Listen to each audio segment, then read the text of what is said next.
Doctor ortho Ayurvedic oil and capsule. अब दर्द भी घुटने टेकेगा। लखनऊ में सीएम योगी ने वितरित की छात्रवृत्ति। सीएम योगी के हाथों 28 लाख विद्यार्थियों को मिली छात्रवृत्ति। वित्त वर्ष 2025-26 में 4,800 करोड़ रुपए की छात्रवृत्ति डीबीटी के माध्यम से 67 लाख छात्राओं के खातों में हस्तांतरित। अयोध्या पहुंचे उप मुख्यमंत्री ब्रजेश पाठक। राम जन्मभूमि और हनुमानगढ़ी में किया जनता दर्शन पूजन। उप मुख्यमंत्री ब्रजेश पाठक ने विपक्ष पर साधा निशाना। सपा पर जातिवाद और तुष्टीकरण की राजनीति करने का लगाया आरोप। यूपी चुनाव को लेकर बीएसपी ने कसी कमर। लखनऊ में मायावती ने अहम बैठक कर संगठन मजबूती पर दिया जोर।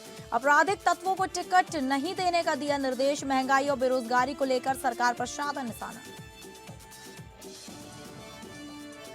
कन्नौज में मंत्री के सरकारी कार्यक्रम में समय से नहीं पहुंचे डीएम एसपी। नाराज मंत्री असीम अरुण इंतजार के बाद कार्यक्रम छोड़कर निकले। लेटर लिखकर डीएम को समय से आने की दी कड़ी हिदायत। गैर हाजिर कर्मियों से स्पष्टीकरण और कार्यवाही के दिए निर्देश।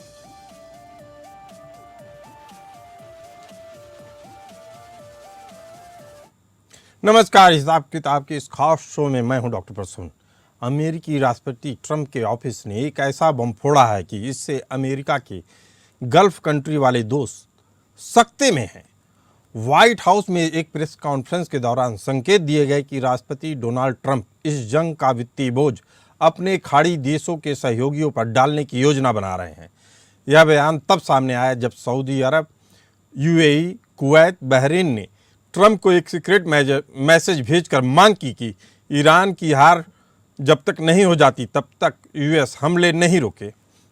आपको बता दें कि व्हाइट हाउस की प्रेस सचिव कैरोलिन लेविट ने 30 मार्च 2026 को पुष्टि की कि राष्ट्रपति ट्रंप ईरान युद्ध का खर्च अरब देशों से उठाने के लिए कहने में काफी रुचि रखते हैं।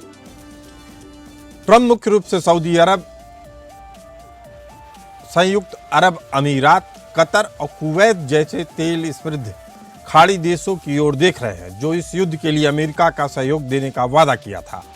सऊदी अरब, यूएई, कुवैत, बहरीन ने इससे पहले ट्रंप को एक सीक्रेट मैसेज भेजकर मांग की कि जब तक ईरान हार नहीं मान ले यूएस हमले नहीं रोकने चाहिए। वहीं ट्रंप का पुराना अमेरिका फर्स्ट सिद्धांत है कि यदि अमेरिका इन देशों की सुरक्षा के लिए लड़ रहा है तो इन देशों को उसकी कीमत चुकानी चाहिए। अनुमान है कि युद्ध का खर्च 1 बिलियन से 2 बिलियन डॉलर प्रतिदिन के बीच आ रहा है। अमेरिका इस समय दोहरे दबाव में है। 3 हफ्तों में ही पेंटागन को करीब 11.3 बिलियन का अतिरिक्त खर्च उठाना पड़ रहा है। ट्रंप प्रशासन कांग्रेस से 200 बिलियन के अतिरिक्त फंड की मांग करने की तैयारी में है। अमेरिका ने 2003 के इराक आक्रमण के बाद से अब तक का सबसे बड़ा सैन्य जमावड़ा 2 aircraft USS Gerald R Ford और यूएसएस अब्राहम लिंकन किया है। लंबी खिंचती जंग के बीच अमेरिकी हथियारों के भंडार और नौसैनिक क्षमता पर दबाव बढ़ता जा रहा है। ईरान ने नई रणनीतिक मार्ग को बंद करने की धमकी दी है जिससे तेल सप्लाई दुनिया भर में रुक सकती है, जो अमेरिकी अर्थव्यवस्था के लिए एक बड़ा खतरा होगा। अमेरिका पर दबाव साफ दिख रहा है। अमेरिकी राष्ट्रपति ट्रंप के प्रेस सचिव के अनुसार भी ईरान सहित तमाम मध्यस्थों के बीच बातचीत जारी है, लेकिन इजरायल का एकमात्र लक्ष्य ईरान के सैन्य बुनियादी ढांचे को तबाह करना है। इजरायल की युद्ध के लक्ष्य को लेकर रणनीति साफ है। आपको बता दें कि इजरायल के लिए यह युद्ध केवल रणनीति नहीं बल्कि अस्तित्व का सवाल है। इजरायल का मानना है कि ईरान परमाणु युद्ध बनाने के बेहद करीब है। इजरायल के लिए रिजिम चेंज यानी सत्ता परिवर्तन ही एकमात्र समाधान है। इजरायल इस युद्ध के निर्णायक अंत तक ले जाने के लिए प्रतिबद्ध दिखना चाह रहा है। इजरायल चाहता है कि इस मौके का फायदा उठाकर हिजबुल्लाह, हमास और सीधे तौर पर ईरान की मिसाइल क्षमता को हमेशा के लिए हूतियों के साथ खत्म कर दिया जाए। प्रधानमंत्री नेतन्याहू ने घरेलू दबाव को देखते हुए कहा कि वे सुरक्षा को लेकर कोई भी समझौता नहीं कर रहे और इस युद्ध के जरिए उस धारणा को भी खत्म कर दें जो इजरायल की वंशावली मिटाने का दंभ भरते हैं। इजरायल की रणनीति अमेरिका से अधिक स्पष्ट और सशक्त दिख रही है। इजरायली वायुसेना ने तेहरान के पावर सेंटर और मिसाइल ठिकानों पर सीधे हमले किए, जबकि अमेरिका मुख्य रूप से रक्षात्मक और सहायक भूमिका में अपनी स्थिति सीमित किए हुए है। इजराइल 1 साल तक हवाई हमलों के जरिए सत्ता परिवर्तन के विचार पर काम कर रहा है, जबकि अमेरिका अभी भी युद्ध के आर्थिक परिणामों और घरेलू विरोध से बचने की कोशिश में दिख रहा है। ट्रंप प्रशासन युद्ध को खत्म करने के लिए मध्यम मार्ग तलाश रहा है, लेकिन अब अमेरिका चाहता है कि इस बीच होने वाला सारा नुकसान अरब देश ही भरें। खाड़ी देशों की इस मांग पर रुख बहुत ही जटिल और दोराहे वाला है। वे ना तो इसे पूरी तरीके से विरोध कर पा रहे हैं इसका, ना ही इसको खुशी खुशी स्वीकार कर पा रहे हैं। खाड़ी देशों का इस मांग पर रुख बहुत ही जटिल और दोराहे वाला है। वे ना तो इसका विरोध कर रहे हैं, ना इसको स्वीकार कर पा रहे हैं। खाड़ी देश जैसे सऊदी अरब, यूएई, कतर एक बहुत ही कठिन हालात में है। ये देश जानते हैं कि अगर अमेरिका पीछे हट गया तो वे अकेले ईरान और उसके प्रॉक्सी समूहों जैसे हूती, हिजबुल्लाह, हमास का सामना नहीं कर पाएंगे। यूएई पर पहले ही 2300 से अधिक मिसाइल और ड्रोन हमले हो चुके हैं। इसीलिए वे चाहते हैं कि अमेरिका इस युद्ध को उनके तार्किक कारण यानी ईरान की सैन्य क्षमता के खात्मे तक ले जाए। निजी बातचीत के दौरान खाड़ी नेता इस बात से नाराज हैं कि अमेरिका और इजराइल ने इस युद्ध को शुरू किया, जिससे उनके क्षेत्र की स्थिरता और आर्थिक मॉडल खतरे में पड़ गई। कुछ विश्लेषक ट्रंप की इस मांग को पॉलिटिकल ब्लैकमेल भी कह रहे हैं। खाड़ी देश सीधे इस युद्ध में कूदने की बजाय पीछे से मदद कर रहे हैं। सऊदी अरब के किंग फहद एयरबेस तक अमेरिकी पहुंच आसान कर दी गई है। कतर और ओमान अब भी कूटनीति के पक्ष में है, जबकि सऊदी अरब और यूएई चाहते हैं कि ट्रंप ईरान को इतना कमजोर कर दे कि वह भविष्य में खतरा ही न रह पाए। अरब देश अपनी सेना भेजने या सारा खर्च उठाने के लिए आधिकारिक तौर पर तैयार नहीं है। ट्रंप जिस खर्च की बात कर रहे हैं उसे देना इन देशों के लिए पहले जितना आसान नहीं है।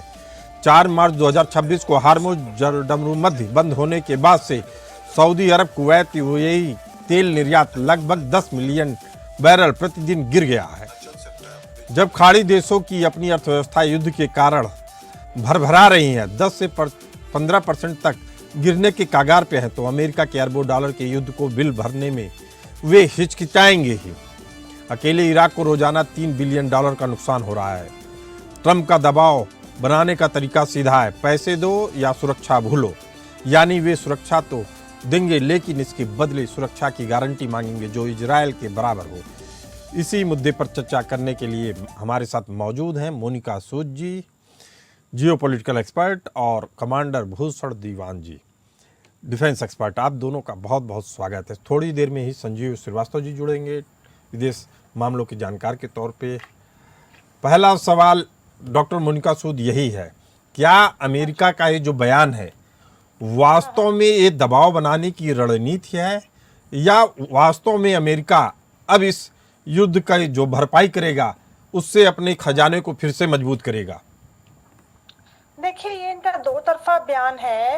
ये इसका मतलब सिर्फ पैसा नहीं है, बल्कि एक स्ट्रैटेजी यूज कर रहे हैं। अमेरिका एक नया मॉडल ला रहा है जहां वो डायरेक्टली सामने आकर सबसे जो मतलब मिडिल ईस्ट खाड़ी देश हैं उनको फाइनेंशियली इन्वॉल्व करना चाहता है। सो इससे क्या होगा, ये अप्रोच पहले भी देखी गई थी गल्फ वॉर में, जब जितने भी अरब देश थे उन्होंने यूएस को फंडिंग दी थी। इसका दूसरा मतलब ये है कि यूएस ईरान के अगेंस्ट एक ना बहुत बड़ा कोलिशन बनाना चाहता है, जिसमें अरब नेशन भी मतलब ज्यादा एक्टिव रोल प्ले करेंगे, ताकि ईरान के ऊपर मल्टीपल हर तरीके से हर तरफ से एक प्रेशर बने। अब देखिए, इसका फायदा ये है, सबसे बड़ा फायदा अमेरिका के लिए ये है कि उसका फाइनेंशियल जो पैसा है वो जो बचेगा ही, कम हो जाएगा। क्योंकि आजकल जैसे आपने अभी बताया है कि जितने भी आजकल की मॉडर्न जो भी जंग है, वॉर्स होती हैं, उसमें 1 से 2 बिलियन डॉलर बहुत छोटी सी बात है। और दूसरा, इससे जो यूएस है उससे अब वो अपने लाइंसेस को स्ट्रॉन्ग करेगा। जब एक बार मिडिल ईस्ट के जो देश सामने आ गए, उन्होंने बिल्कुल सामने से हाँ कर दिया और अपना खर्चा उठाना शुरू कर दिया, तो उनकी इन्वॉल्वमेंट जो होगी वो सीरियस होगी। तीसरा, अमेरिका को स्ट्रैटेजिक कंट्रोल मिलता है इससे, क्योंकि एक्सेसिव रिस्क है, मतलब वो जो भी जंग है उसे लीड करेगा, लेकिन पूरा प्रेशर उस पर नहीं आएगा। पूरा प्रेशर उस पर नहीं आएगा, लेकिन अमेरिका एक महाशक्ति है, सैन्य महाशक्ति है। और अब जिस तरीके से चंदा मांगकर एक क्षेत्रीय युद्ध लड़ा जा रहा है, यह अमेरिका की अर्थव्यवस्था और उसकी सैन्य शक्ति पर भी बड़ा प्रश्न चिन्ह खड़ा करता है। कमांडर भूषण दीवान जी, क्या अमेरिका की जो सैन्य ताकत है वह एक क्षेत्रीय युद्ध को भी संभालने की नहीं है? प्रसून जी, बहुत अच्छा टॉपिक चुना है आपने। मैं समझता हूँ बिना फुल प्रिपरेशन के अमेरिका ने छलांग मारी है इस युद्ध के बीच में, दरमियान छलांग मार दी है। इजराइल ने इनको दबाया है, प्रेशर किया है और बहकावे में आ गए हैं, और सऊदी ने भी किया है, उसे बहकावे में आ गए हैं। क्षमता है इनकी, प्लानिंग होती, पूरी प्लानिंग होती तो ये अभी ना running out of thought, interceptor missile कम हो रही है। ये साफ दर्शाता है कि प्लानिंग नहीं थी इनकी। और मैं बताऊं आपको, पैसा तो सऊदी गल्फ कंट्री भी इनको दे देंगे जरूर, क्योंकि वो तो फंसे हुए हैं, और अमेरिका के पास भी उनको हमें मांगे भी नहीं, अमेरिका वो दे देंगे, बिल बना के भेजेंगे और मिल जाएगा। सवाल वो नहीं है, सवाल तो है फाइटिंग एबिलिटी का। अभी उनके अमेरिका की डाउनग्रेडेड फाइटिंग एबिलिटी दुनिया में जग जाहिर हो रही है, और ये डेस्परेशन अमेरिका की, ये पैसे मांगना इस टाइम, ये और डेस्परेशन शो करता है। ये शो करता है भी हारने की कगार में आप बच के निकलना चाहते हैं। बाकी पैसे की बात तो बड़ी मामूली बात है मेरी समझ में। चलिए ठीक है। मोनिका सूद जी कह रही हैं कि एक स्ट्रेटजी के तहत अमेरिका यह कदम उठा रहा है। संजीव श्रीवास्तव जी हमारे साथ जुड़ गए हैं जियोपॉलिटिकल एक्सपर्ट के तौर पे। संजीव जी, आपसे समझना चाहेंगे कि इसे प्रोटेक्शन मनी समझा जाए अरब देशों के लिए, या वास्तव में ये अमेरिका की सैन्य रणनीति है? देखिए, वर्तमान समय में जो मिडिल ईस्ट रीजन के जो राष्ट्र हैं, वेस्ट एशिया के जो राष्ट्र हैं, वो रिसीविंग एंड है। वो लगातार ईरान के इस्लामिक रिजीम के द्वारा जो एग्रेशन दिखाया जा रहा है, उसको वो सिर्फ एक बहुत रिस्ट्रेंट तरीके से उसको बर्दाश्त करते जा रहे हैं, और वो नहीं चाहते कि किसी भी तरीके से इस युद्ध का जो कोई रीजनल एस्केलेशन हो, कोई क्षेत्रीय युद्ध में बदले। और मैं इस बात की हमेशा से इसकी मैं प्रशंसा करता रहा हूँ कि इस तरीके का जो अप्रोच है वो अंतर्राष्ट्रीय राजनीति में बहुत कम ही दिखाई देता है कि आपके ऊपर हमले हो रहे हों और आप उसका जवाब न दें। ये बहुत ही रेयर है और इसकी प्रशंसा निस्संदेह की जानी चाहिए। और इसका जो अप्रोच है वो यही है कि वो नहीं चाहते कि इसका कोई रीजनल एस्केलेशन हो। मिडिल ईस्ट रीजन जो पहले से ही तनावों में घिरा हुआ है, उसमें और अधिक तनाव फैले, और ये जो राष्ट्र है जो अपने अपने उत्थान और विकास पे, मॉडर्नाइजेशन पे फोकस करना चाहते हैं, उससे वो डिरेल हो। संजीव जी, मुझे लगता है कि जो असल में इन देशों के अंदर घबराहट है, सऊदी अरब के अंदर, यूएई के अंदर, उनको डर है कि ईरान समर्थक हूती, हिजबुल्लाह और हमास जैसे संगठन, अगर ये लोग प्रोटेक्शन मनी या जिसको कहते हैं कि आप उनके नुकसान की भरपाई कर रहे हैं अमेरिका के, ये लोग खुलकर मैदान में आएंगे और इन देशों में तख्ता पलट कर सकते हैं। यानी अगर ये अमेरिका को पैसा देंगे तब भी फंसेंगे, और नहीं देंगे तब तो मरना ही मरना है। जी संजीव जी। देखिए, एक बात मैं स्पष्ट रूप से देखता हूँ कि यूनाइटेड स्टेट्स ऑफ अमेरिका इस युद्ध में कोई ऐसी स्थिति में नहीं जाएगा कि जिसमें कि उसको ऐसा लगे कि वो हार रहा है। और विड्रॉ इत्यादि करना तो ये सिर्फ एक विशफुल थिंकिंग ईरान की हो सकती है। विड्रॉ वगैरह तो कभी नहीं करेगा, और वहां पर अमेरिका तो विड्रॉ कर लेगा, लेकिन जाएगा वो कौन सा विड्रॉल करेगा? हो गया। और अमेरिका अगर हार गया तो फिर अगले दिन तो इजराइल तो वर्ल्ड मैप से ही मिटा देने का उनका मंसूबा पूरा हो जाएगा, और वो कर भी देंगे। इस्लामिक रिजीम जाहिर है कि एक खार खाई हुई रिजीम है, लगातार इजराइल को तो मिटाने के लिए सारे अरब देश लगे हुए हैं। संजीव जी, इजराइल को मिटाने के लिए तो सारे अरब देश लगे हुए हैं, लेकिन इस समय बात हो रही है अरब देशों की खुद की संप्रभुता का। क्या प्ले और पे मॉडल के साथ एक कितने सहज हैं अरब के कंट्रीज? जी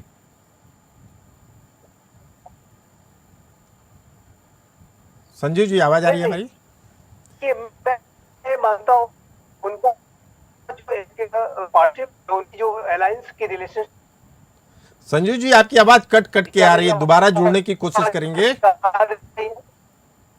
संजीव जी, आपकी आवाज अभी भी कट के आ रही है, हम दोबारा जुड़ने की कोशिश करेंगे। यही सवाल ले लेते हैं डॉक्टर मोनिका सूद से। मोनिका सूद जी, आखिर किस तरीके से पे एंड प्ले मॉडल के साथ अरब देश सहज हैं? देखिए अरब देश तो फंस गए हैं, ना वो हाँ बोल सकते हैं ना वो ना बोल सकते हैं।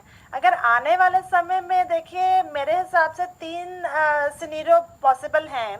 पहला कि अगर अब अरब कंट्री फंडिंग करते हैं तो वो खुलकर सामने आएंगे और ये वॉर चलता रहेगा, कंट्रोल तरीके से ये वॉर चलता रहेगा और ये वॉर बहुत लंबा जाएगा। जो हम सोच रहे थे 1-2 महीने में खत्म हो जाएगा वो नहीं होगा और इसकी भरपाई बहुत देशों को करनी पड़ेगी।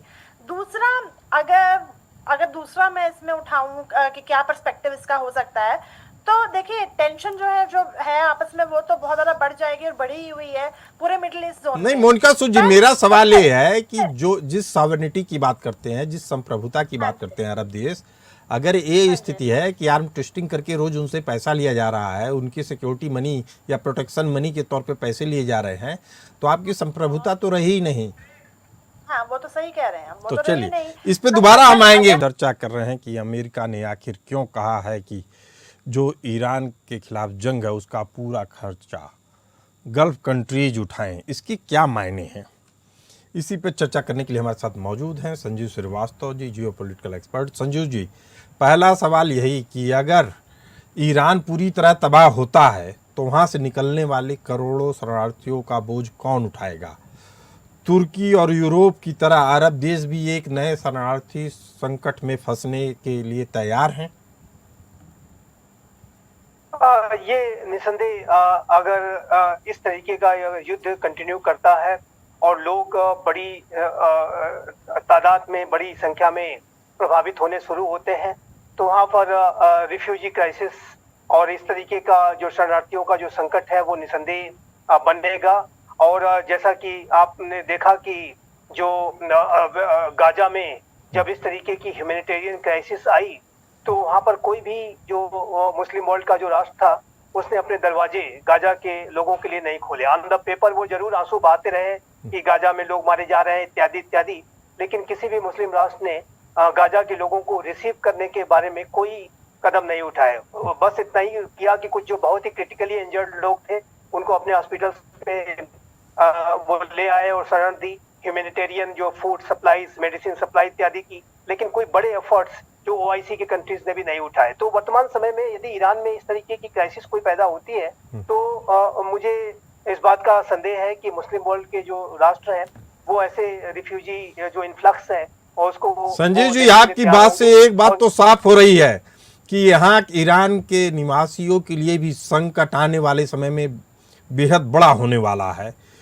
कमांडर भूषण दीवान जी हमारे साथ मौजूद है। ट्रंप चाहते हैं कि अरब देश पेइंग गेस्ट की तरीके से रहे, जबकि इजराइल पूरी बिल्डिंग को गिराकर ही नया ढांचा खड़ा करना चाहता है। ये जो सैन्य ढांचा है, क्या गिरा पाने में इजराइल पूरी तरीके से समर्थ है? जी बिल्कुल समर्थ नहीं है। मैं बार बार कहना चाहता हूं, पैसा कोई दे ना दे, अमेरिका की साख जो है वो लाइन पे लगी हुई है। उसकी साख को बचाने के लिए अमेरिका ने आगे बढ़ के काम करना है और पैसा तो दे देंगे गल्फ कंट्रीज, कोई सवाल ही नहीं है। और मैं ये समझ नहीं पा रहा हूँ, ये कहा जा रहा है कि पैसा देते हैं तो खुल के ईरान के अगेंस्ट हो जाएंगे। अरे इतनी वो मार खा रहे हैं और क्या ईरान को, दुनिया को जग जाहिर नहीं है कि वो चाहते हैं ईरान का वजूद खत्म हो जाए? कौन इसको मानता है? जब आप हमारे, और देखिए सेकंड चीज, अभी ये marines foot on boots on the ground आएंगे, जब आएंगे तो आपको क्या लगता है यूएई, ईरान जो है 100% ईरान जो है अपने सोल्जर्स 6 लाख की आर्मी, 8 लाख की आर्मी है, 6 लाख तो आर्मी है, 2 लाख आईआरजीसी है, वो यूएई में अटैक कर देंगे विद सोल्जर्स, विद सऊदी में अटैक कर देंगे विद सोल्जर्स। और ट्रंप की स्टेटमेंट है कि ये तो लोग लड़ रहे हैं बड़ी बहादुरी से, सऊदी, कतार, बहरीन कहाँ लड़ रहे हैं, मार खा रहे हैं। और आप देख लीजिए, मैं भूषण दीवान जी आपकी बात को आगे बढ़ाते हुए बताना चाहता हूं कि ईरान का दावा है कि उसने 10 लाख सैनिकों को तैनात कर दिया। आप 8 लाख का आंकड़ा बता रहे हैं, इसमें 2 लाख और मैं जोड़ रहा हूं। इसी कारण से संकट बढ़ने वाला है। और जो सबसे बड़ा सवाल था कि शरणार्थियों का क्या होगा, उस पर एक बड़ा क्वेश्चन मार्क होगा। दुनिया एक विभीषिका झेलने के लिए मजबूर होने वाली है। लेकिन फिर बड़ा सवाल उठता है। डॉक्टर मोनिका सूद, क्या आप हमारे साथ मौजूद हैं? हाँ जी, हाँ जी। क्या अरब देश इस संकट से निकलने के लिए तीसरा रास्ता तलाश रहे हैं या वे ट्रंप और नेतन्याहू के बीच सैंडविच बनकर रह गए हैं? देखिए, तीसरा अभी उनके पास कोई ऐसा मौका है नहीं कि वो तीसरा मौका तलाश पाएं इससे निकलने का, क्योंकि जब उन्होंने ओपनली अमेरिका का साथ दिया है और साथ में इजराइल को भी मतलब साथ दे रहे हैं, तो इसमें ऐसा है कि उनके पास कोई और तरीका नहीं है कि वो कुछ और निकाले। हाँ, इतना जरूर है कि उनके जो शरणार्थी अब जो जिनकी बात कर रहे हैं उनको शायद थोड़ा बहुत जो मतलब होंगे उनको वो हैंडल कर पाएंगे, पर ईरान के आगे ये एक चुनौती हो जाएगी। मोनिका सूद जी, ईरान के आगे- ईरान के साथ इन देशों के लिए भी चुनौती होगी, क्योंकि ईरान में शिया बहुल जो समुदाय है हाँ, बहुत उसका ज्यादा है। सुन्नियों से लंबे समय तक टकराव रहा है, और ईरान को सही छोड़ है। दिया जाए तो अगल बगल सुन्नी बहुल राष्ट्र हैं जो शिया लोगों को स्वीकार करेंगे। इस पे बहुत बड़ा क्वेश्चन मार्क है। संजीव श्रीवास्तव जी, इसी सवाल का उत्तर चाहेंगे, कौन इन शरणार्थियों को स्वीकार कर सकता है? अब देखिए, वही मैं जो एक दृष्टांत दे रहा था प्रसून जी, जी। कि गाजा में इतने लोग मारे गए और 1 लाख के से ऊपर के भी इस तरीके के लोग मारे गए, इसमें ज्यादातर महिलाएं और बच्चे हैं। और इतने क्राइसिस के बावजूद भी लोग साउथ से नॉर्थ, नॉर्थ से साउथ लगातार जो है उनको प्रेशर किया जाता रहा, मूव किया जाता रहा, और हमास लोगों को ह्यूमन शील्ड के तौर पर भी इस्तेमाल करता था। और उसके सारी त्रासदियों के बावजूद भी, और ये एक तरफ तो मुस्लिम यूनिटी की बात करते हैं, लेकिन इनके जो डबल स्टैंडर्ड्स हैं वो साफ साफ गाजा में दिखाई देते हैं कि कभी भी किसी तरीके का उन्होंने शरणार्थी रिफ्यूजी जो है को शरण नहीं दी। तो ऐसे में तो ईरान के जो लोग हैं वो तो शिया बहुल हैं, और वहाँ शिया सुन्नी का जो डिवाइड है उसमें तो और भी ये ज्यादा दिखता है कि इस तरीके की शरण वो नहीं देंगे। इस बात की संभावना ज्यादा दिखाई देती है, कहीं कोई यूनिटी दिखाई नहीं देती।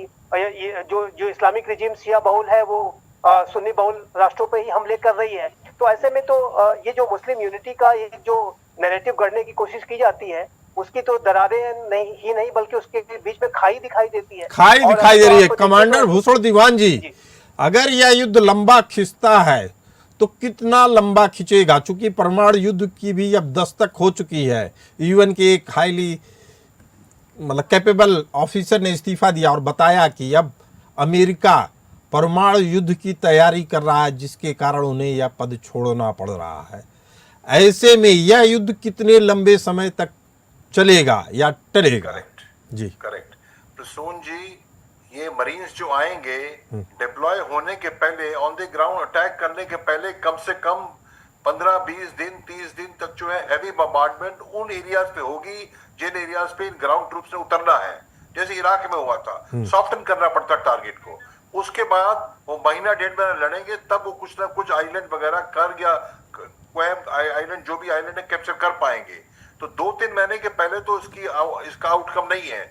और जब वो ग्राउंड ट्रूप फेल हो जाएंगे, अगर वो सक्सीड हो जाते हैं, मुझे लगता नहीं सक्सीड हो सकते हैं, अगर हो जाते हैं और ड्रॉ मैच हो जाता है, कुछ कर पाते हैं कैप्चर आइलैंड, कुछ नहीं कर पाते, तो शायद युद्ध रुक जाए।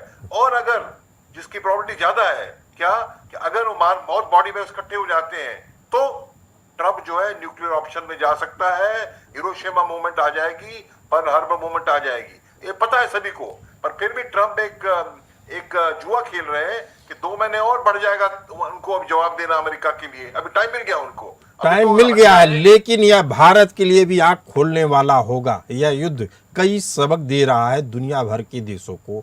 ऐसे में भारत को भी अपनी रणनीति इस युद्ध को देखकर तैयार कर लेनी होगी। आप तीनों इस खास चर्चा में आप तीनों का बहुत बहुत धन्यवाद। फिलहाल इस चर्चा में इतना ही, हमें दीजिए इजाजत। चलते रहिए समय के साथ।